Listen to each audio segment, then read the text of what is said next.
검은고 연주를 가까이서 듣고 보는 것이 처음 있는 일인데요. 이렇게 매력적인 것이었구나 오늘 새삼 알게 됐습니다. 너무 잘 들었습니다.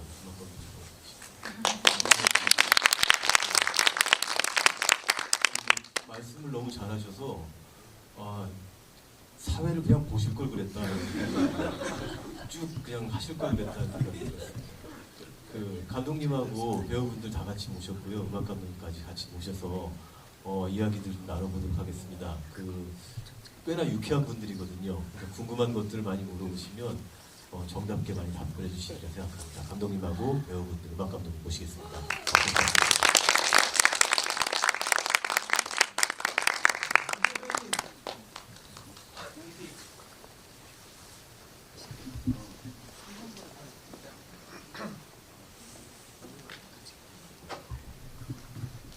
내일도 시비가 있죠. 네. 내일도 화이팅입니다. 감사합니다.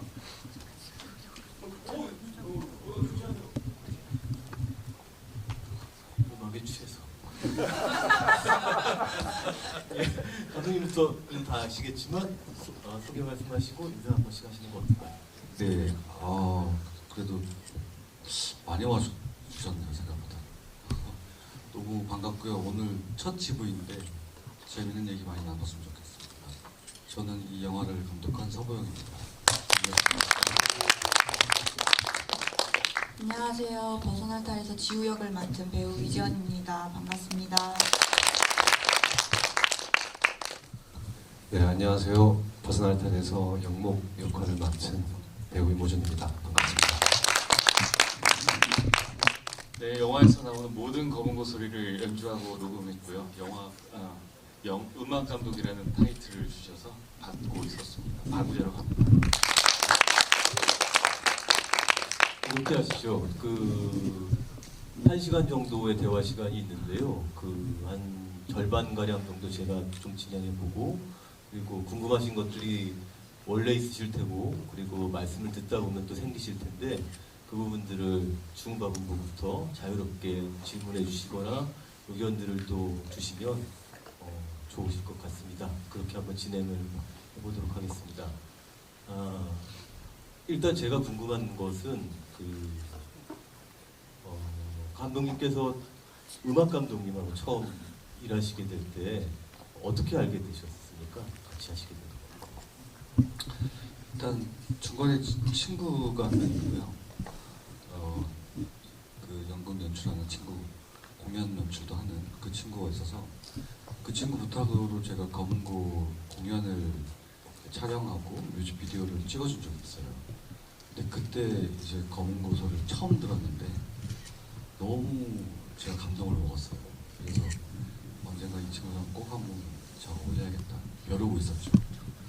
그래서 자연스럽게 지금 이 영화까지 장편 하나, 단편 하나 같이 작업을 했거든요. 파일 시리즈를. 그래서 그렇게 작업을 하게 됐습니다.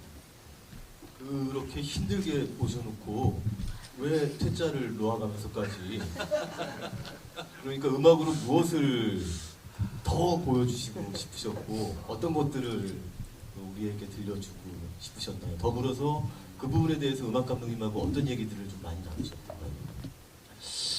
사실 저희가 음악에 대한 이야기를 좀 더 만나서 하자. 그래서 또 중간에 서호 음악 감독 했던 그 친구 집에 만나서 음악 얘기를 하고 있는 와중에 사실은 내가 만들어 왔다 그러는 거예요.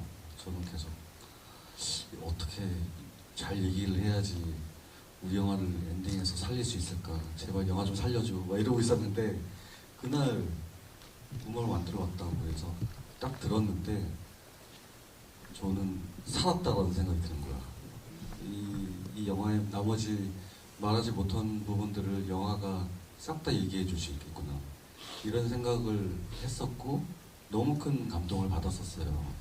그래서 이제 나중에 이제 부산영화제 소개되었을 때 그 전에 음악 작업을 다시 했었는데 스튜디오에 가서 녹음을 다 했었거든요. 근데 스튜디오에서 했던 곡은 정말 정제되어 있고 소리가 살아있고 너무 좋았는데 제가 처음에 느꼈던 어떤 느낌적인 느낌 같은 거 있죠. 그게 없다. 그래서 우재한테 너무 우재 감독이랑 그 얘기를 너무 많이 했었어요.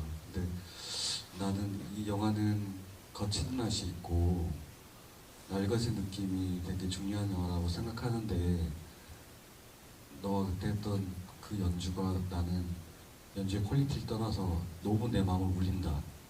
그래서 너무너무 미안하지만 원래 했던 홈 레코딩으로 했던 그거로 했으면 좋겠다. 그렇게 얘기를 했었어요. 네. 그 음악 감독님께도 한 가지 여쭤보고 싶어요. 저 개인적인 감상입니다만 뭐랄까 만만치 않은 영화입니다.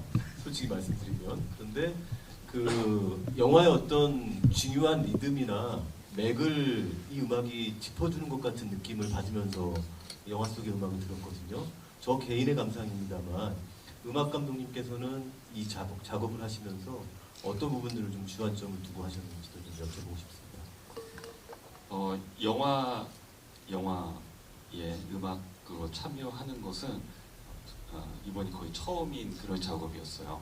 이전에 이제 짧은 것들을 한다거나 아니면 더 어렸던 시절에 무슨 큰 영화 이렇게 판에서 연주자로 참여하면서 뒤에서 이제 악보 좀 그려주고 뭐 정리하고 뭐 이런 이렇게 맛보기로 한 것만 있었지 작업을 한 적은 없었거든요. 하지만 영화랑 음악이랑 만나는 작업들은 많이 있으니까 그래도 그렇게 만나면 될 줄 알았는데요. 우선 사람 속을 들여다보는 게 어렵더라고요. 그 대본을 보고 이해하는 것도 어렵지만 그것보다도 저 사람의 속을 알아내는 것이 어렵단 말이죠. 그 연애도 어려운데 참 가끔 보는 남자의 마음을 들여다봐야 되잖아요. 근데 어쨌든 텍스트로 되어 있는 내용들을 아무리 봐도 모르겠는데 그냥 이제는 나중에 그러니까 읽어도 잘 이해가 안 가서 이분은 이해가 안 되는 거를 표현을 하면은 이해를 한다고 할지도 모르겠다 라는 생각을 들었던 기억이 있어요. 제 기억에. 그래서 약간 나도 모르겠는 어떤 소리들을 찾아냈으면 좋겠다. 근데 이제 지금 어떤 곡 하나 홈 레코딩 한 것에 사용하면서 하셨던 말씀 있잖아요. 뭐 살아있는 뭐 그런 거 좋으셨다고요.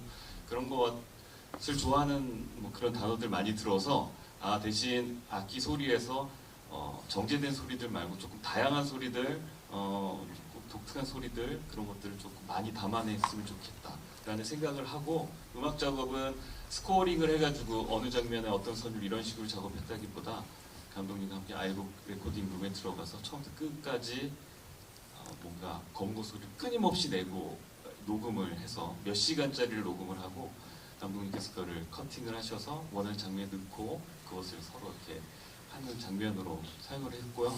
어쨌든 거기서 의미를 담는 것에서 제가 그냥 느낀 것은 감독님이 처음에 시작할 때 그 브릴 V 써 있고 잘 모르겠는 내용들처럼 검은 거 소리에서도 내가 컨트롤할 수 없는 어떤 소리들을 녹음으로 잘 남겨놓으면 어떤 사람은 그거를 또 듣고 뭐 사용할 수 있지 않을까 그런 식으로 좀 다가가 보았습니다. 네, 말씀 감사하고요. 제가 조금 예, 보태도 되나요? 그 음악 컨셉에 대해서 제가 처음에 어떤 식으로 얘기를 했냐면 일단 검은고가 나무잖아요. 그리고 이 영화의 나무가 저는 상당히 중요하다고 생각하는데 심지어 이제 영목이라는 이름도 그림자 영의 나무목이거든요. 그래서 우재 감독한테 나는 검은고가 낼 수 있는 그 악기가 낼 수 있는 모든 소리를 채집하고 싶다. 그래서 그걸 어떤 작은 단위로 일단은 쓰고 그게 마지막에 가서는 종합된 어떤 리듬을 가진 곡으로 완성되면 좋겠다. 그래서 사운드적으로 접근했다가 나중에 이게 점점 뒤로 갈수록 음악적인 어떤 멜로디를 가지는 선율이 되었으면 좋겠다. 이런 이야기를 했던 것 같아요. 예, 보충 설명까지 감사하고요. 그 음악 감독님과의 일화를 전제로 가정해 보자면 배우들도 편히 놔두진 않았겠구나 직감이 들기는 하는데 일단 이지원 배우님부터 한번 같이 작업하시면서 지금 그냥 딱 생각나는 것들이 어떤 것이 있습니까? 뭐 일화도 좋고 그 같이 작업할 때 어떤 감독님과의 논의사항 혹은 캐릭터에 대한 생각도 좋고 일단 한번 거기서부터 말씀 나눠볼까요? 일단은 아직까지 그 검은고 연주의 여운이 남아 있어서 그래서 사실 머릿속으로 그 노래 음악이 나왔던 그 장면이 계속 있어서 일단 처음 이렇게 검은고 연주를 들어본 거라 이렇게 검은고 소리가 이런 소리가 날 줄은 몰랐어요. 너무 아름답고 엄청 오늘부터 관심이 많이 생겼고 그리고 확실히 이 음악이 주는 힘이 있다고 느낀 게 영목과 지우가 뭔가 하나가 됐다라는 느낌을 이 음악이 완성시켜준 것 같아요. 그래서 너무나 감독님 어떻게 이런 분을 모셨을까라는 생각도 들고 아무튼 그런 생각을 지금 하고 있었고요. 작품에 참여했을 때에 떠오르는 거는 일단은 감독님께서 굉장히 작업 방식이 배우들한테도 여러 가지 의견을 내게끔 되게 자유롭게 환경을 만들어 주셔가지고 굉장히 배우로서 의견을 내고 아이디어를 반영하기에 굉장히 좋은 환경이었어요. 그래서 힘들거나 어렵다거나 이런 부분은 사실 환경적으로는 없었고요. 저 개인적으로 이제 지우와 똑같이 배우로서도 어떻게 이 역할을 잘 소화해낼 수 있을까 그 고민하는 그 과정이 제일 어려웠던 것 같아요. 연기도 역시 정답이 없다 보니까 내가 과연 하고 있는 이게 맞는 걸까라는 생각을 끝까지 영화가 상영하고 나서도 잘 한 건가? 지우라는 인물은 대체 어떤 인물이지? 지우가 원했던 건 뭘까? 그거는 지금도 계속 생각하고 있는 부분이에요. 그래서 이런 알 수 없는 부분들을 알아가고 싶게 만드는 게 감독님 영화의 매력이 아닐까라는 생각이 듭니다. 네. 그 보충적인 차원에서 한번 좀 여쭤본다면 그렇다면 지우라는 인물이 어떠한 인물이라고 생각하면서 혹시 연기에 임하셨을까요? 혹은 지우의 어떤 부분들을 우리가 조금 더 주목하면 좋을까요? 일단은 지우라는 캐릭터에서 굉장히 공감이 됐던 부분은 그리고 관객분들에게도 공감이 될 법한 부분은 끝에 대한 두려움 같아요. 그래서 그 부분은 저 역시도 고민하고 있는 부분이고 해도 그 끝을 마주하는 일이 항상 쉽지가 않잖아요. 그래서 뭔가 지우가 그런 애니메이션을 통해서 그런 방법을 찾아낸 게 너무나 기특하고요. 그리고 저런 방법이 있구나라는 걸로 제 스스로한테도 뭔가 재미난 발견이 되기도 했고 그리고 그 지우라는 역할에 대해서 굉장히 그냥 동떨어진 게 아니라는 거를 관객분들이 잘 느끼셨으면 좋겠어요. 뭔가 영화 자체가 깨달음이라는 큰 주제를 가지고 가고 있지만 사실 그런 깨달음, 지우가 원하는 그런 영감 같은 경우도 사실 일상 속에서도 쉽게 발견할 수 있는 것들이고 자연 속에서나 길을 걷거나 쉽게 접할 수 있는 것들이라서 네, 관객분들께서 그런 부분들을 잘 받아들여 주셨으면 좋겠습니다. 네. 예, 같은 질문을 임 배우님께도 드려볼까요? 네, 저는 일단 이 영목이란 캐릭터를 처음 만났을 때 일단 영목이란 인물과 지우라는 인물의 어떤 차이점이 또 뭘까에 대한 좀 생각을 했었는데 영목은 어쩌면 이 영화에서의 목표가 관객들에게 좀 스며들어 가야 되는 지점이 있지 않을까라는 느낌을 받았었고 지우는 어쩌면 점점 그러니까 환과 어쩌면 지우라는 인물이 좀 저는 동일시되는 인물이라 생각했었거든요.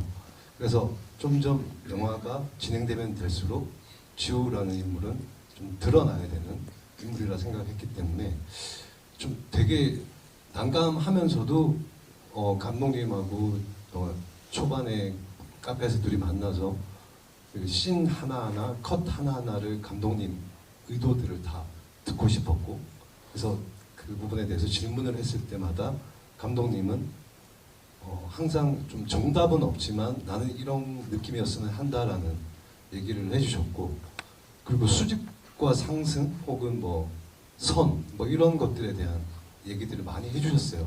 되게 배우의 입장에서 되게 추상적인 디렉션이라서 되게 좀 난감했었는데, 이제 어쨌든 영목이란 인물의 목표가 스며들어야 된다는 그런 생각에 그렇다면 이 시나리오상에서의 보여지는 느낄 수 있는 영목은 어쩌면 사실은 나레이션도 후반에서 만들어진 거였거든요. 원래는 의도가 없었던 나레이션이었고, 그래서 대사가 거의 없는 상태였고, 오로지 좌선하고 108배하는 그런 모습만 계속 반복적으로 보여줘야 되는 지점에 대해서 되게 좀 겁도 났었어요. 왜냐하면 내가 나오는 장면에서 관객들이 지루해할 수도 있겠다라는 생각을 했었고, 이걸 과연 관객분들이 어떤 느낌으로 받아들일 수 있을까에 대한 걱정도 했었고, 그래서 감독님한테 항상 신발신으로 얘기를 나눌 때 저는 이 건조한 이 영목의 상황 속에서 영목만의 어떤 이 감정선이 필요하겠다는 생각을 했었어요. 그거를 어떻게 만들어 가야 될지, 계획해야 될지에 대해서 감독님하고 정말 많은 얘기를 나눴었고, 그 부분들이 막상 영화가 편집됐을 때, 처음 봤을 때 그냥 그런 영목이 자신만의 어떤 그런 관념 속에 빠져 있다가 헤어나오려고 하는 어떤 그런 감정들이 좀 느껴진 것 같긴 해서, 저는 되게 좀 개인적으로 감독님한테도 감사하고, 그런 것들을 다 수용을 해주셨기 때문에 그래서 감사했고, 그런 지점이 좀 영목을 바라봤을 때 좀 주안점이 됐었고요. 저는 사실 배우 한 명의 배우로서 연기라는 게 보통은 메소드 연기 이렇게 예를 들어 노숙자 역할이면 한 몇 달 동안 노숙인으로서 살아보고, 그런 지점에 대해서 되게 리스펙하고 되게 좋은 방법이라는 생각이 드는데, 저 같은 경우에는 그렇게 몇 달 동안 산다고 해서 그 사람이 될 수는 없다고 생각하는 입장이기 때문에 저는 좀 효율적으로 연기를 하고 싶어 하고 그런 방향성을 가지고 있어서 그런 부분에 대해서 감독님한테 계속 어필을 했고, 원래 도입부에서, 영화 도입부에서 108배를 하는 장면, 실제 감독님은 108배를 하는 장면을 찍으려고 하셨고, 근데 이게 너무 좀 지루하지 않을까요? 이런 생각을 했을 때 그 뒷모습으로만 계속 이제 찍으시겠다고 하셔가지고, 그래서 그냥 그런 부분에서는 어쨌든 감독님도 나중에 후반부에 들어서는 그냥 앞에서는 좀 이렇게 적절한 선에서 커트를 해야 되겠다라고 했는데, 항상 이제 감독님은 108배를 연습을 안 한다는 거에 대해서 되게 걱정을 많이 하셨거든요. 근데 제 입장에 유튜브에 너무 잘 나와 있어요. 그 108배의 모든 자세와 어떤 그 모든 기술이라고 해야 될까, 어쨌든 그 감정마저 느껴질 만큼 저는 정말 한 수십 번은 본 것 같습니다. 그리고 그렇게 현장에 갔었고, 막상 보여지는 부분에 대해서는 저는 되게 만족을 한다고 생각했고, 그리고 사실 연기라는 게 배우 혼자서 한다고는 생각하지 않거든요. 조명과 촬영 기법이나 혹은 분장, 메이크업, 혹은 땀 같은 그런 분장조차도 모든 나의 이 인물의 감정과 연기를 만들어주는, 도와주는 요소들이 존재한다고 생각하기 때문에 저는 그런 부분을 믿고 정말 현장에 갔을 때는 아무 생각 없이 그냥 임했습니다. 이상입니다. 약간 보충을 하자면 108배 병명이라고 하죠. 아니 108배를 하도 연습을 안 해가지고 제가 지원 배우를 봐라, 얼마나 선이 예쁘냐, 이렇게 해야 돼 라고 계속 푸시를 했었어요. 근데 뭐 그런 식으로 준비하는지는 몰랐는데 어쨌든 저는 촬영할 때는 정말 어떻게 그렇게 했는지 모르겠지만 너무 108배를 정말 잘하더라고요. 그래서 놀랐습니다. 그래서 호준 배우가 항상 했던 얘기는 배우는 사기꾼이다. 그 얘기를 정말 많이 했었거든요. 그래서 야, 얘는 정말 사기 잘 치는구나. 어떻게 하는지 참 신기하다. 그런 생각을 했었습니다. 따지자면은 몇 배 정도 하신 것 같습니까? 모든 그 장면들을 다 통틀어서 한 30번도 안 했던 것 같은 느낌이 듭니다. NG컷 다 합쳐서요. 네. 예, 관객으로서의 제 경험인데요. 어떤 배우가 연기하는 거를 봤습니다. 그런데 혼자 할 때는 연기를 굉장히 잘하는데 다른 배우들과 함께 연기를 할 때는 이 배우가 잘 못하더라는 거죠. 그래서 어떤 상대역 배우가 있느냐 없느냐, 그리고 혼자 연기하느냐 둘이 연기하느냐에 따라서 그 각자의 마다의 장점이나 혹은 특색들이 따로 있을 수도 있겠구나라는 생각을 하게 됐는데, 돌이켜보면 이 영화 속에서 이 두 사람이 만나는 장면이 실제로 이제 어떤 환영으로서 만날 수도 있습니다만 그 실물로서 만나는 장면이 거의 없잖아요. 혼자 그 연기하는 장면이 상당히 많은 편인데, 그러니까 1인으로서 연기할 때 그 중심을 둬야 될 그런 부분들이 혹시 있습니까? 혹은 보면서 이런 생각도 드는 겁니다. 아, 그러면 감독은 저 때 뭐라고 연기 연출에 대한 얘기를 해줘야 되는 건가? 내가 보기엔 그냥 본다, 걷는다 이러고 있는데 그럼 배우와 감독은 어떤 얘기들을 나누었을까 하는 부분들이 구체적으로 궁금해지거든요. 그런 부분들에 대한 질문을 한번 배우님들께 들어보면 어떨까 싶어요. 임 배우님부터 할 거예요. 그러니까 하나의 재밌는 에피소드가 있었는데 그 영목이 누워서 오열을 하는 장면이 있었어요. 근데 원래 지문상에는 흐느껴 운다였던가 아니면 그냥 운다 이렇게만 적혀 있었는데, 그래서 저는 여기서 내가 오열을 할 생각을 못했었고 그냥 흐느껴 우는 식으로 첫 테이크를 갔었는데 감독님이 저한테 오셔서 이런 얘기를 하시더라고요. 호준아, 사람이 너무 슬퍼서 울다 보면 나의 울음소리에 더 슬퍼져서 터질 때가 있지 않느냐 이런 식으로 얘기를 딱 해주셨는데 그게 너무 적절하게 저한테는 깊이 공감이 돼서 그렇게 울음을 터뜨릴 수가 있었던 것 같고, 그런 것처럼 감독님께서는 항상 모든 테이크마다 저의 어떤 제가 생각했던, 제가 어쩌면 의도하지 않았지만 혹은 본능적으로 나오는 어떤 것들에 대해서 일단 지켜봐 주시고 거기에 대해서 자기 그림과 조금만 정말 웬만하면 다 수용을 해주시는데 조금만 결이 다르다는 생각이 들면 그때는 또 조심스럽게 와주셔서 이런 느낌보다는 이런 느낌이 더 낫지 않나라고 이렇게 말씀을 해주셨던 기억이 나요. 예, 그래서 그게 정말 배우한테는 혼자 연기할 때 아주 큰 도움이 됐던 것 같습니다. 네.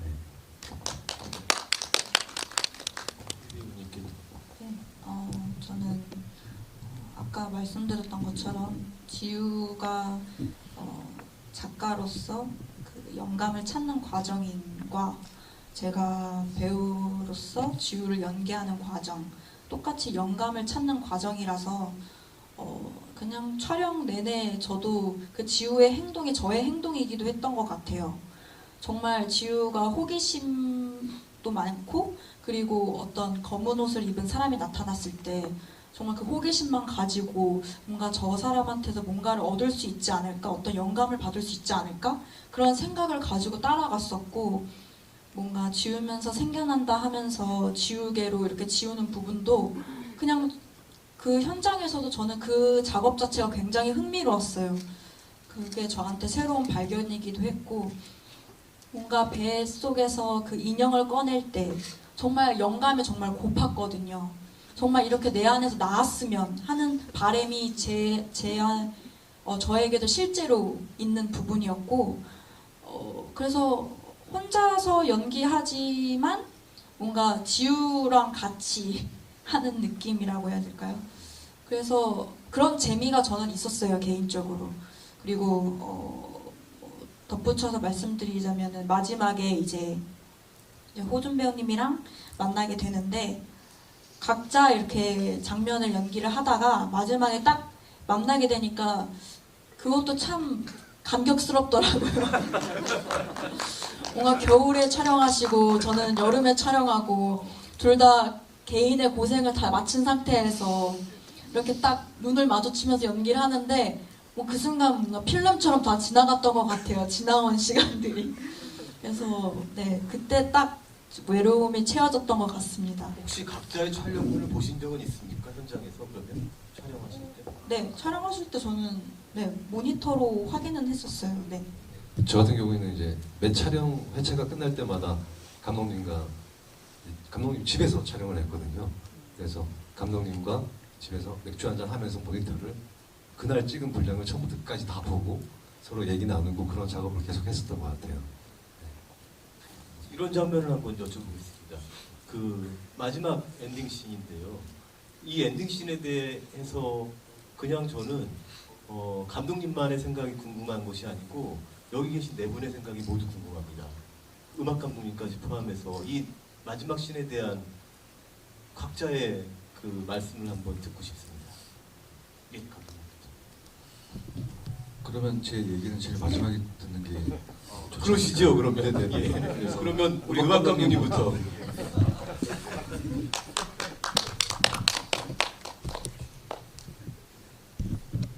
네, 저는 아마 다른 분들보다 가장 늦게 좀 보지 않았을까 싶기는 한데요. 저도 이제 계속 궁금했어요.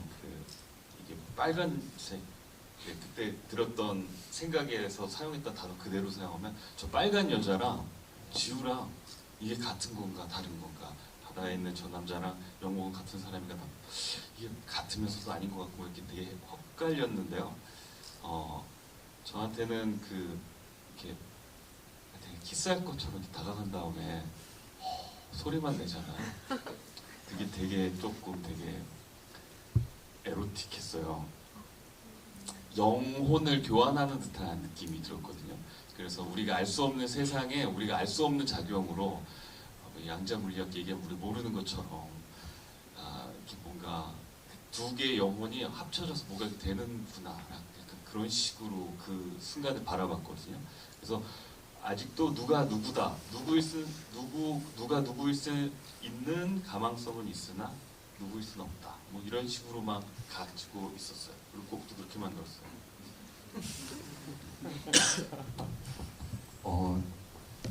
저는 그 물잔이 항상 좀 생각나면서 항상 아쉬운 장면이라고 생각해요. 제 개인적으로는 그 둘이 만나서 둘이 호흡하고 뭔가 둘이 교감을 하는 듯한 느낌.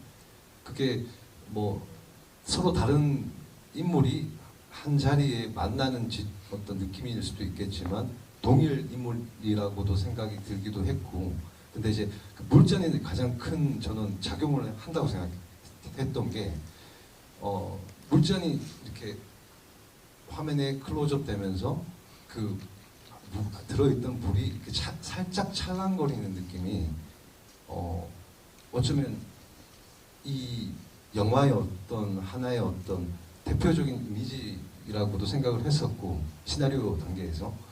근데 이제 촬영을 하고 있을 때 감독님, 저는 시나리오 상에서 읽었을 때 그 물잔의 느낌은 물잔의 물이 지금처럼 좀 잔잔한 느낌으로 끝나는 게 아니라 찰랑거리면서 이렇게 물방울을 튀는 느낌으로 상상을 했었거든요.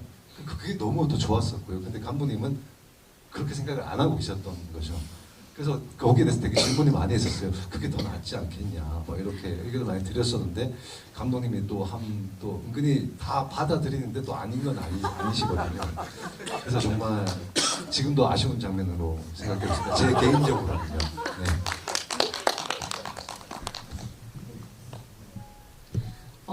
저는 사실 이 마지막 엔딩 다르게 연출이 됐었어요. 영화 중간에 무성 영화에서 지우가 엔딩을 마주하길 두려워하는 걸 의미하는 여러 가지 이제 몽타주들 그런 게 보이는데 거기서 이제 남녀의 키스하는 장면이 있었어요. 그래서 그거를 그대로 엔딩 장면에서도 했으면 좋겠다라는 게 원래의 마지막 장면이었고요. 근데 이제 당일날 촬영 당일날 생각을 해봤을 때 뭔가 그렇게 남녀의 키스신 그 영화의 한 장면처럼 하게 되면 정말 끝이 나버릴 것 같다라는 생각이 들었고요.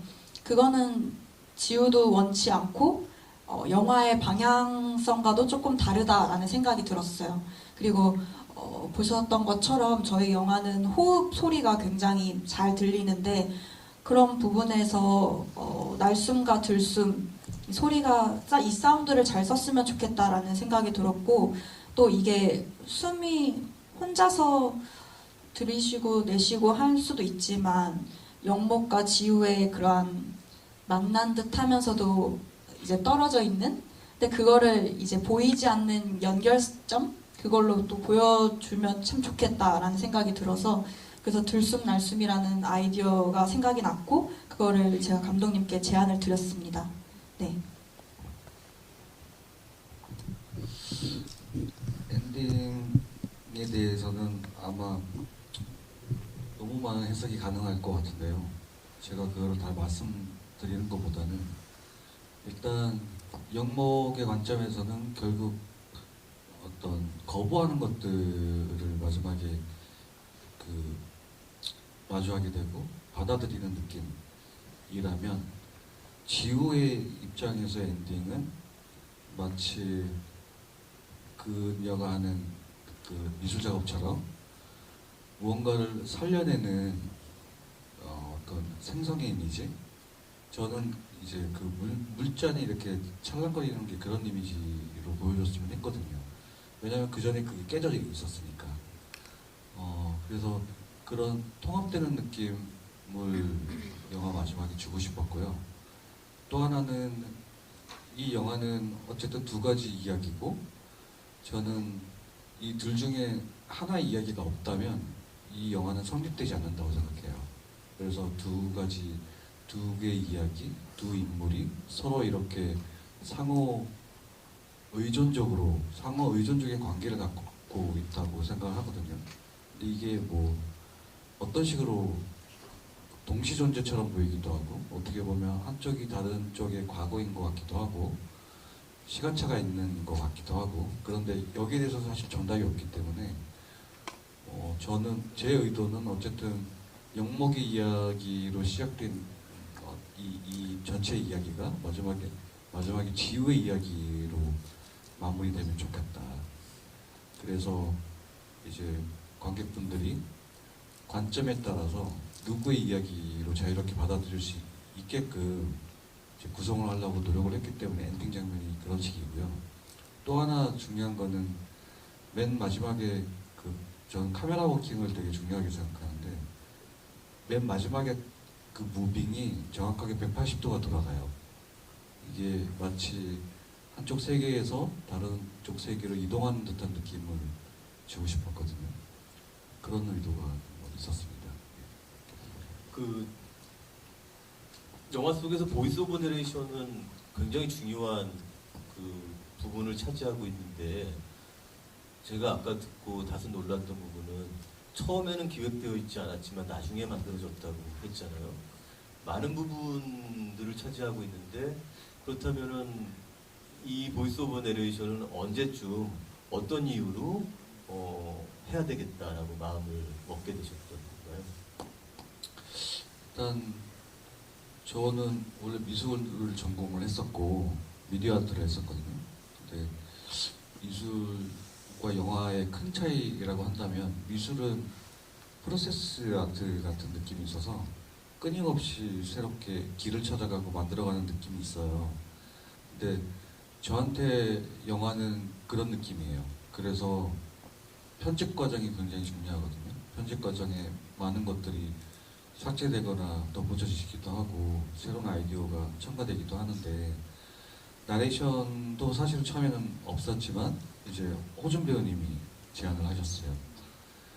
너무 아무 말 없이 그냥 자선하고 벽팔배하고 누워 자고 물 먹고 이런 장면을 계속 관객들이 보고 있으면 이거 너무 지루하지 않겠냐. 최소한의 설명이 있었으면 좋겠다. 그래서 이 영화는 아무리 표현을 하더라도 어려운 영화처럼 느껴질 수 있으니까 조금 친절해져야겠다. 그리고 어쨌든 지우 부분에서는 나레이션이 많으니까 그것과 대응하면 더 좋겠다는 생각이 이제 호준 배우의 얘기를 듣고 떠올라서 그래서 나레이션을 편집 과정 할 때 그때 이제 썼죠. 네.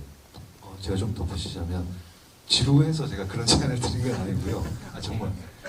정말 사실 처음에 가편집본을 감독님은 처음부터 끝까지 다 보여주셨거든요. 한 가편집 수정을 수십 번 하신 것 같은데 그걸 다 공유를 해주셨어요. 저희 배우들한테. 저는 다 봤거든요. 그 변화되는 모습들을. 근데 이제 감독님도 그렇고 저도 그렇고 뭔가 좀 너무 어렵다라는 생각이 지울 수가 없어서 이제 제가 감히 제가 혹시 그러면 좀 쉽게 다가갈 수 있는 방법이 뭐가 있을까에 대한 생각을 하면서 나레이션으로 뭔가 이 상황들을 좀 설명해주는 느낌으로 해보면 어떻겠냐라고 말씀을 드렸는데 한번 고민해보겠다라고 했는데 바로 다음날 그 나레이션의 모든 글들을 다 써서 주신 거예요. 그래서 너무 놀랐어요. 저는 이미 생각을 하고 계셨던 것처럼. 네. 그래서 그 나레이션 내용들도 너무 또 감동적이었고 제 개인적으로는. 그래서 저는 어쨌든 너무 인상 깊은 그렇습니다. 예. 제가 질문들을 좀 많이 했고요. 궁금한 점들이 좀 생기셨을 것 같은데 손을 좀 들어주시면 가져다 드릴게요. 마이크. 많이 쉽게 만드셨다고 합니다. 맨 앞자리에. 안녕하세요. 감독님 영화 되게 좋아해가지고 지금 광주에서는 상영하는 데가 아직 없어가지고요. 보러 왔는데 장편을 찍으셨는데 꼭 단편 같은 느낌이 나는 장편이었거든요. 근데 저는 궁금한 게 이야기를 풀어가기가 어렵긴 할 것 같은데 인물을 딱 2명만 쓰는 이유가 있는지 그 점이 좀 궁금합니다. 일단 제가 알기로 광주의 독립영화관에서 아마 개봉한 걸로 알고 있거든요. 네. 거기서 한번 또 보시죠. 일단은 이 영화는 탈이라고 탈 시리즈라고 해서 제가 단편 영화로 또 하나 찍은 게 있어요. 그거는 탈날탈이었거든요. 이거는 벗어날 탈이고. 그래서 이 시리즈를 처음에 기획할 때 몇 가지 원칙이 있었어요. 그래서 4:3 비율을 사용할 것, 그리고 남녀 한 명씩만 등장할 것, 그리고 검은고 음악을 사용할 것. 뭐 이런 제 내부의 규칙을 정해놓고 이 포맷 안에서 만들어보자는 생각을 했었어요. 그리고 또 하나 중요한 거는 저는 한자를 잘은 모르지만 조합들, 의미 파생하는 방법들을 저는 되게 흥미롭게 생각하거든요. 그래서 가장 중요한 거는 그 한자 안에서 이야기를 찾아내자. 한자가 하나의 어떤 이야기의 씨앗, 잠재태의 느낌으로 저한테 다가와서 그래서 그런 식으로 했습니다. 네. 그 무자를 그렇게 영화에서처럼 해석한 것도 감독님의 어떤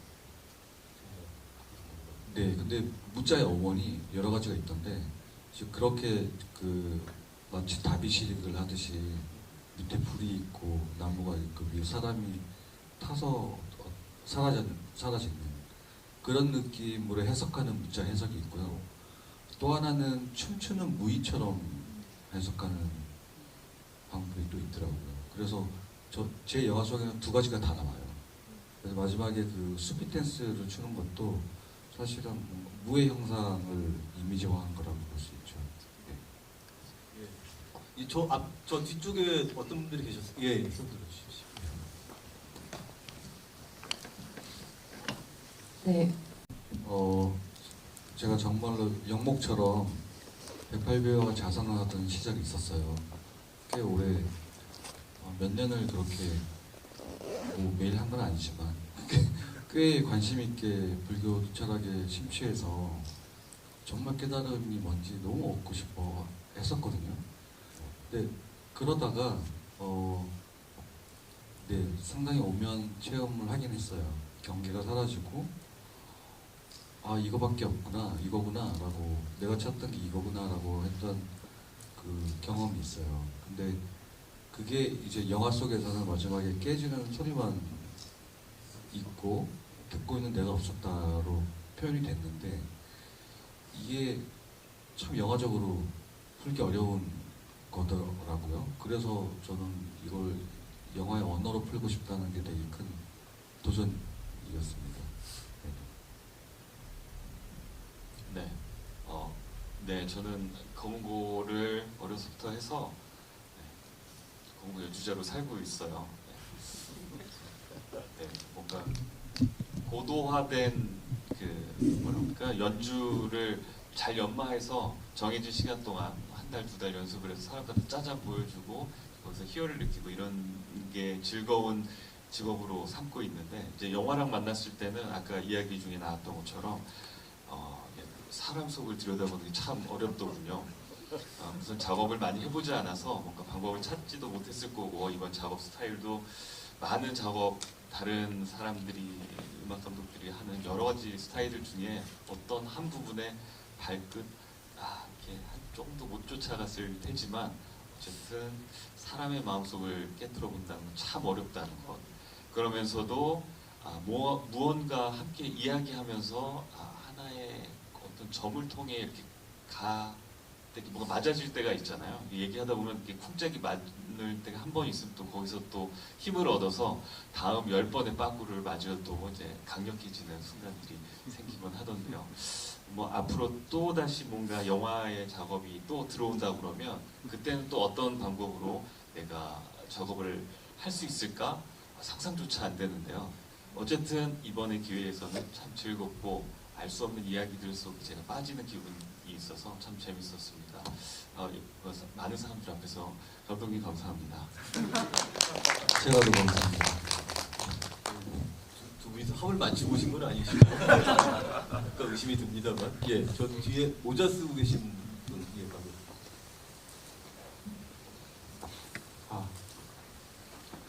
네, 저 감독님께 질문이 있는데요. 일단 영화를 보면은 독특하게 보이는 것들이 조금 보면서 발견했는데 예를 들면 이제 헤드룸이 좀 남게 이제 인물을 잡는다든가 아니면은 이제 마지막 장면에서도 홀드 프레임이 나오죠. 약간 화면을 멈췄다가 이제 진행한다는 장면이나 아니면 중간중간에 이제 뚝뚝 끊기는 스텝 프린팅 기법이라고 하는 그런 것들을 사용하셨는데 그 전체적으로 있는 게 아니라 어떤 특정 장면에 대한 좀 그런 게 보여가지고 저거는 어떤 생각으로 저렇게 연출하셨을까 좀 궁금했던 게 있었습니다.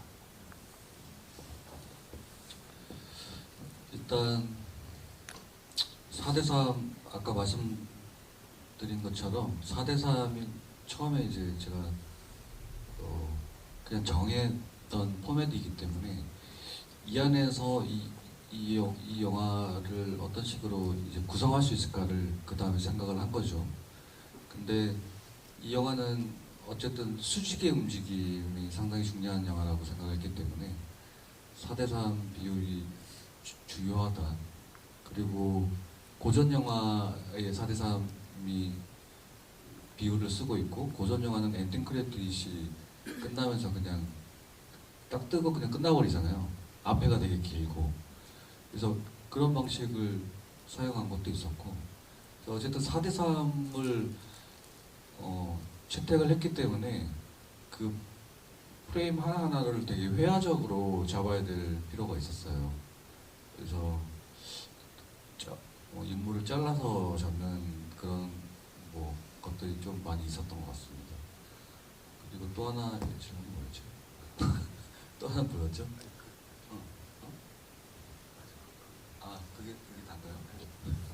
제가 보충 질문 하나 할게요. 지금 청중분께서 들으신 질문을 제가 조금 거칠게 요약하자면 어떤 공간에 대한 질문이기도 하고 앵글 그리고 속도에 대한 질문이기도 할 텐데요.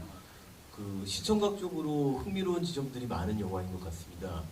제 경우에는 지금 좋은 질문을 주셨으니까 거기에 한번 덧붙여 보자면 색과 빛에 대한 느낌이 굉장히 좋았다는 인상을 갖고 있는데, 이를테면 전반적으로는 푸른색이라고 할까요? 청록색이라고 할까요?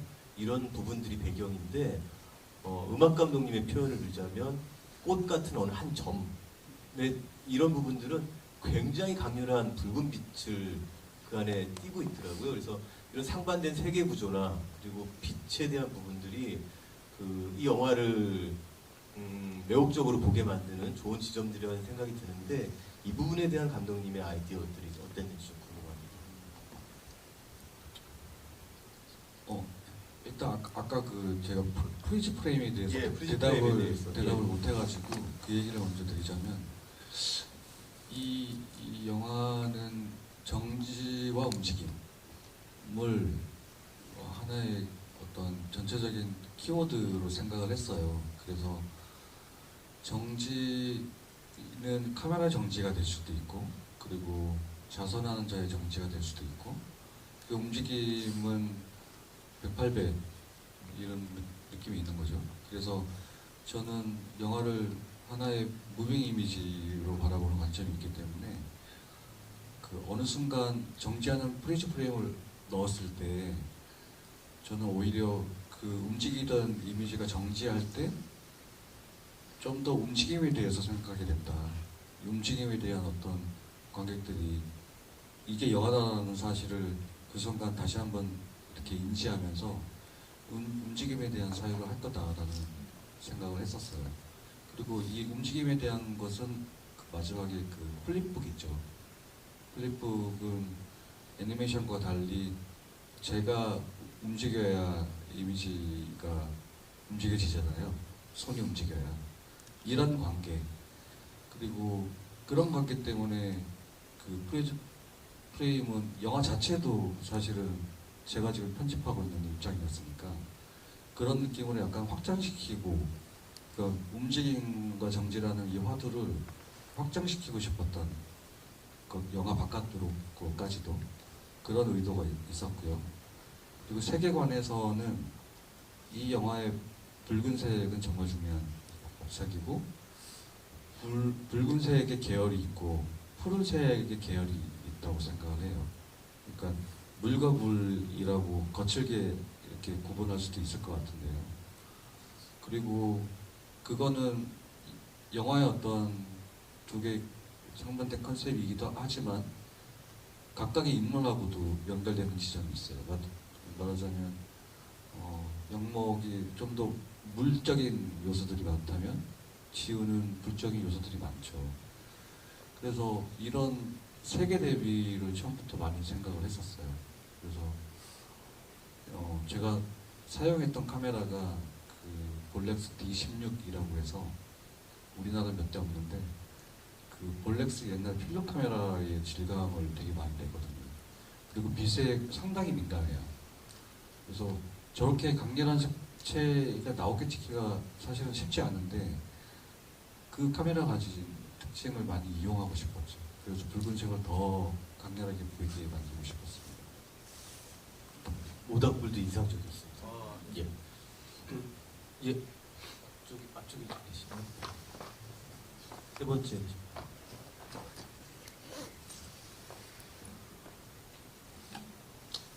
예, 영화 되게 재밌게 잘 봤습니다. 네. 되게 불교적인 그런 메타포를 좀 많이 녹여내셨던 것 같은데, 일단 첫 번째로 궁금한 건 이 영화 자체를 만들 때 중점을 둔 부분이 감독님께서 어떤 깨달음을 얻으신 것을 영화에 녹여내려고 만드신 건지, 아니면 어떤 관객들에게 저마다의 화두를 좀 던져주고 싶으셔서 그런 부분을 중점으로 만드신 건지, 일단 이게 제일 궁금했고요. 그리고 두 번째는 이 영화를 이제 관객들에게 보여주실 때 조금 팁을 주십사 좀 여쭤보고 싶은 건데, 이 영화 내에 있는 어떤 이미지들 하나하나의 좀 중점을 둬서 해석을 하기를 원하시는지, 아니면 이 영화를 한 줄로 쭉 꿰어서 어떤 서사적으로 마지막에 나오는 그 결말에 다다랐을 때 그 느낌을 가지고 관객들이 좀 받아들이기를 원하시는지. 근데 말씀을 하신 걸 보면 그 둘 다일 것 같기는 하지만, 그래도 조금 해석을 위해서 저마다의 각자의 결론에 다다르기 위해서 조금 팁을 주신다면 어느 쪽으로 조금 해석을 하면 조금 더 좋을 것 같다라고 말씀을 좀 해주셨으면 좋겠습니다. 네.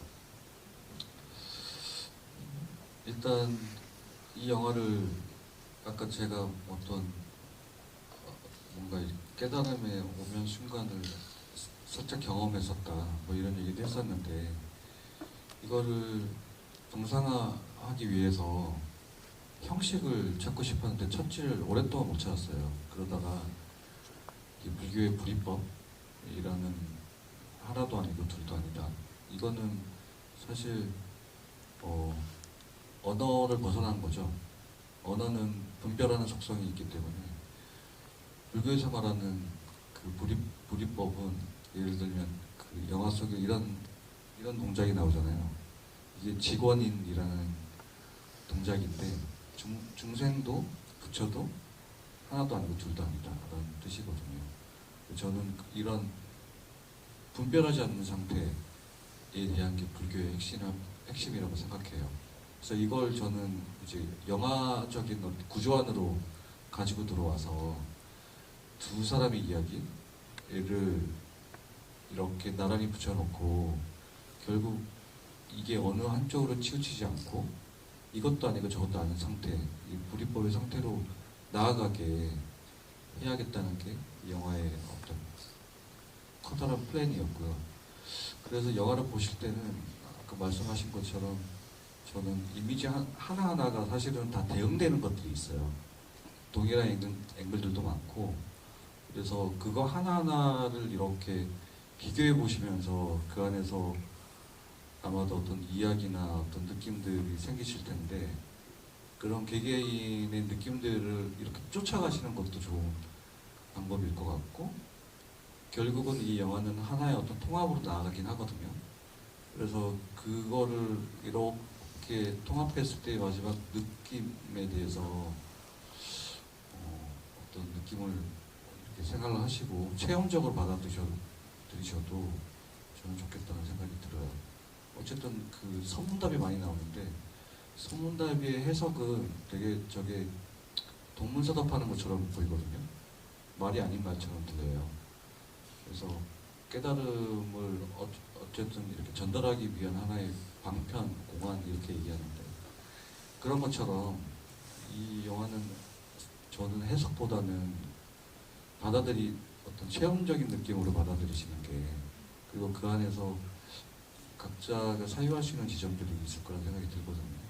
그렇게 자유롭게 그냥 감상하시는 게 제일 좋은 방법일 거라는 생각이 듭니다. 예, 그럼 마지막 질문 있으시면 한 가지 듣고, 예, 두 분이 손 드셨으니까 두 개를 듣겠습니다. 그러면은 중간 부분에 하고 그 다음에 드릴게요. 맨 마지막에. 영화 너무 잘 봤습니다. 제가 궁금한 지점은 저도 공간에 대한 지점이 되게 궁금한데, 이 영화가 되게 자연적인 이야기들이 많이 나오잖아요. 자연에 대한 상징들, 불, 그런 것, 나무까지 이렇게 나오는데, 아파트가 사실 공간이니까 그게 되게 한편으로 더 단절되게 계속 만들고 있었던 것 같아서, 약간 그 공간이 아파트로 상정을 하셨던 이유가 좀 궁금한 것 같습니다. 일단은 이 영화 아까 그 처음에 생각했던 규칙 중에 또 하나를 말씀드려야 될 것 같은데, 저희 집에서 찍는다였거든요. 그래야지 가장 돈이 안 적게 드니까.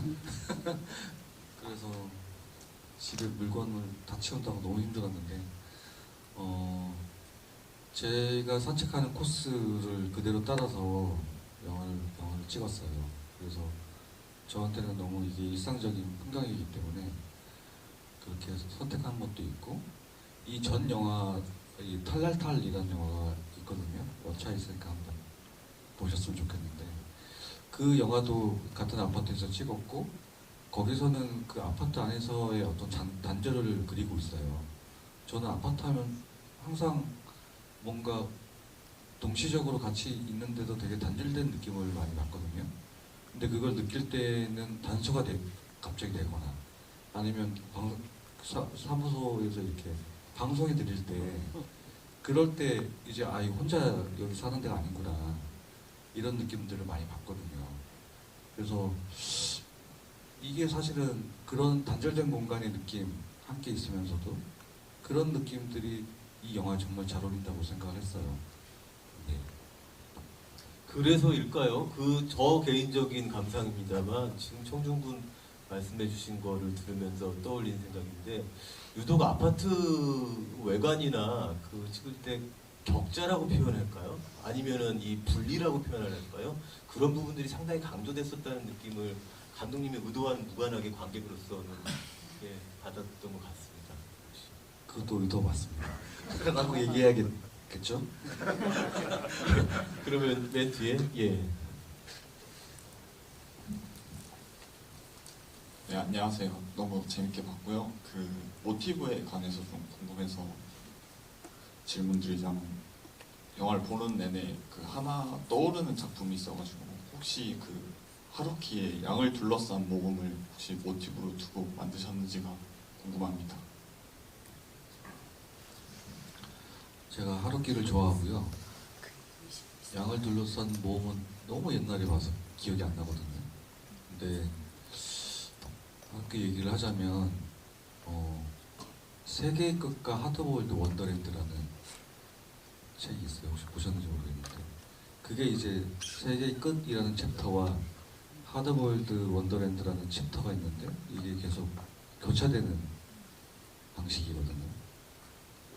어릴 때 그 하루키의 그 책을 읽고 상당히 충격을 받았던 게 있었고, 그게 아마도 제가 영화 만들 때 항상 그 형식이 남아있는 것 같아요. 그래서 어떤 영화를 만들더라도 뭔가 어떤 전반과 후반이 나뉘어져 있는데 이게 이상한 방식으로 통합되면 이런 이야기들이 자꾸 제 머릿속에 떠오르는 것 같거든요.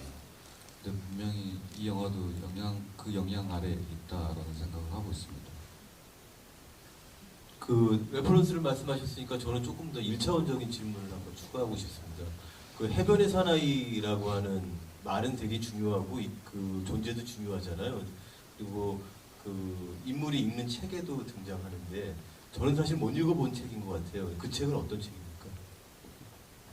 그 사실 이 영화는 시나리오 없이 이제 배우들을 먼저 캐스팅을 했고, 배우들에게 아이디어를 많이 얻고, 중간에 뭐 손성경 작가, 그 애니메이션 작업했던 그분 작업이거든요. 그분을 만나기도 하고, 다양한 만남 속에서 제가 계속 아이디어를 덧붙이는 방식으로 작업을 했거든요. 그래서 그 니스 해변의 사나이 아이디어는 니스를 갔다고 이제 지원 배우님 깐느 영화제 갔다가 니스 갔다 왔다고 그래서, 그러면 사진 한번 보여달라. 근데 거기에 니스 그 지금 영화 속에 나오는 그 사진이 있더라고요. 근데 그걸 보고 제가 해변의 사나이를 떠올렸어요. 패트릭 모디아노의 어두운 상점들의 거리에 나오는 해변의 사나이 이야기가 뭐냐면, 그 해변의 사나이는 그 소설 속에서 휴양철에 항상 누군가의 사진 뒤에 찍히는 존재인데, 그 존재가 언제부터 사진 속에 등장했고 또 언제 사라져 버렸는지는 아무도 모르는 그냥 낯선 어떤 존재이거든요. 근데 그 소설에서는 그 얘기를 하면서 사실 우리도 다 해변의 사나이다. 그런 우리들의 존재라는 것은 그냥 모래에 찍힌 발자국 정도만큼의 그렇게 짧은 찰나일 수밖에 없고 유한한 존재다. 이런 얘기를 하는 게 있었는데, 그 사진을 보면서 해변의 사나이가 떠올랐어요. 바로 그 중간에 있는. 그래서 해변의 사나이 이야기가 자연스럽게 어떤 사진 매체와 관련해서 이 영화에 들어오게 되었습니다. 답을 조금 그래도 주셨죠? 예, 혹시 마지막 질문 있으면 정리하시고 예, 말씀들 좀 정리를 하겠습니다. 예, 얘기들을 좀 많이 나눠본 것 같고요. 궁금증들도 좀 여쭤본 것 같습니다. 더 많이 있으실 거예요. 이 작품에 관해서는 기회가 되신다면 또 보시고 또 얘기 나누실 기회들이 있을 것 같습니다. 제가 알기로는 이제 영화 개봉하고 첫 번째 지부이라고 하셨나요? 그죠? 예. 그래서 음악 감독님도 그렇고 음악 감독님 배우분들께서도 어떤 반응이신지 궁금하였을 것이고 그리고 들려드리고 싶은 말들도 많았을 것 같습니다. 정리를 하는 입장에서 한마디씩 이제 자유롭게 마지막 인사 겸 그리고 정리의 말씀을 좀 부탁드릴게요. 감독님께. 이 영화가 21년도 부산국제영화제에 소개된 이후에 3년 만에 이제 개봉하게 되었어요. 근데 개봉 지원금이 없어서 개봉관이 정말 적거든요. 그래서 여러분들의 도움이 좀 필요합니다. 이 영화는 애초부터 2번 이상 봐야지 이해할 수 있는 영화로 지금 만들었고요. 아마도 2번 보시면 진짜 완전히 다른 감상을 또 느낄 수 있을 거라고 자신을 합니다. 그래서 꼭 한번 N차 관람을 해주시기를 부탁드리고 입소문이 진짜 많이 필요하거든요. 그래서 많은 리뷰 좀 올려주시면 감사하겠습니다. 오늘 뵙게 돼서 너무 감사했습니다. 제가 감독님께 실무적인 홍보 아이디어를 하나 제공하자면 음악 감독님께 이제부터라도 잘 보이셔서 매번 이렇게 하시면은 좋은 결과를 매번 얻으실 것 같은 느낌이 듭니다. 예, 유 배우님. 일단은 저 개인적으로는 깨닫는 거를 굉장히 좋아하는 사람이라 감독님 영화에 참여한 이유도 있고 또 N차 관람을 한 사람으로서 매번 영화를 볼 때마다 가지고 가는 생각이나 느낌들이 정말 다르거든요. 훨씬 더 보면 볼수록 같이 온 분들과 같이 관람한 사람들 또는 그런 저희 영화에 애정어린 관심을 가지고 계신 분들과 대화할 거리가 많아질 거라고 생각이 들고요. 그리고 아까 감독님께서 말씀하셨던 것처럼 정말 어디에도 없는 형식의 영화이기 때문에 뭔가 해석을 하고 싶어 하실 것 같아요. 뭔가를 봤을 때 뭔가 아는 것에 친숙해지기 마련이니까. 근데 어쨌거나 이제까지 없는 형식의 영화이기 때문에 단순하게 이런 영화가 나왔네 라는 재미있는 시선으로 봐주셨으면 좋겠고요. 그냥 이색 체험하러 오셨다 또는 이색 체험하러 가자라고 친구분들을 많이 데려오셨으면 좋겠습니다. 네, 오늘 찾아주셔서 감사합니다. 유지연 배우님은 혹시 어렸을 때 웅변 배우셨나요? 되게 설득력이 있어서 그리고 참 새삼 느꼈는데 음악의 힘이 정말 대단한 것 같습니다. 검은고 음악 사실 저희가 GB를 부산국제영화제 때부터 시작해서 한 몇 번 했었거든요. 근데 관객들의 어떤 질문이나 어떤 반응이나 어떤 참여도가 사실 좀 아무래도 영화가 쉽지 않은 영화다 보니까 좀 이렇게 망설여 하시는 느낌을 많이 받았었어요. 근데 오늘은 너무 질문들을 수준 높은 질문들도 되게 많이 해주시고 막 서로 막 하시려고 하는 그런 게 느껴져서 이 음악이 어쩌면 뭔가 이 영화에 마음을 열게 해주는 하나의 어떤 장치가 되지 않았나. 그래서 좀 앞으로 좀 부탁드리겠습니다. 네. 여기 PD님이 어디 계시던데 들으시면 안 될 것 같은데. 네. 도움이 된다고 그러면 언제든지 발 뻗고 나가도록 하겠습니다. 우리 서 감독님이랑 혹시 인사할 기회가 생기신다고 그러면 눈동자 한번 바라보세요. 이 동공이 색깔이 조금 남다른데요. 늘 친구들한테 얘기해요. 이렇게 빠져드는 눈 동자를 가진 남자라고. 정말 그런 아름다운 눈을 가진 사람이거든요. 그 아름다운 사람의 눈으로 바라본 세상의 이야기들을 또 어떻게 풀어내는지에 대한 궁금증이 어떻게 이 영화로 해결이 되는지는 모르겠으나 앞으로 또 다른 영화에서 또 다른 어떤 현장에서 만나게 되든 뭐 서 감독님과 다 함께하는 일이라면 즐거울 것 같습니다. 그리고 오늘도 이렇게 함께 제가 해줬던 점처럼 이렇게 많은 점들로 와주신 여러분들과 함께 이 면을 채워주셔서 너무나 감사합니다. 약속을 하신 걸로 받아들여도 됩니까? 예, 그 안내 말씀 한 가지를 드리고 소개 말씀 한 가지를 드리면서 마칠까 합니다. 여러분들 보셨다시피 블록버스터는 아닙니다. 그러다 보니 한 명 한 명 스텝이 중요하고 한 명 한 명 배우가 중요합니다. 여기 나와 계신 배우 말고도 단역으로 출연했지만 스텝으로도 함께 출연했고 단역으로도 같이 출연했고 그리고 이 행사 시작되기 전에 저희하고 티타임을 가졌던 배우가 있습니다. 혹시 살인자 난감 보셨습니까? 거기서 손석구 배우를 매우 귀찮게 하는 열혈 젊은 형사 있지 않습니까? 건담 배우 같이 봤거든요. 건담 배우님 잠깐 일어나서 인사 한번 해주세요. 이 영화에 스텝을 참여했고요. 그리고 자전거 타고 지나가는 남자 보셨어요? 끌고 가는 남자 보셨나요? 예, 같이 출연했었습니다. 이렇게. 그리고 배우 한 명 예, 한 명 더. 김현정 배우님 오셨다고 들었는데 예, 하나 여자친구 목소리로 너무 대사의 맛이 너무 인상적이었습니다. 한 번만 해주시면 한 번만. 하겠습니다. 네 분이잖아. 네 분인데 오빠는 관념 속에 살지 마라 제발.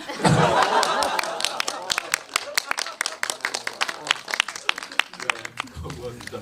안내 말씀드리겠습니다. 영화 감상평을 개인 SNS에 업로드하고 GV 종료 후에 퇴출로 해서 현장 스태프에게 인증해 주시면 저것을 드린다고 합니다.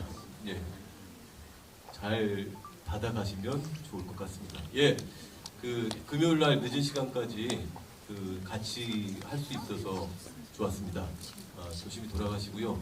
같이 해주신 감독님과 배우분 그리고 음악 감독님 그리고 청중분들 다 같이 고맙습니다. 고맙습니다.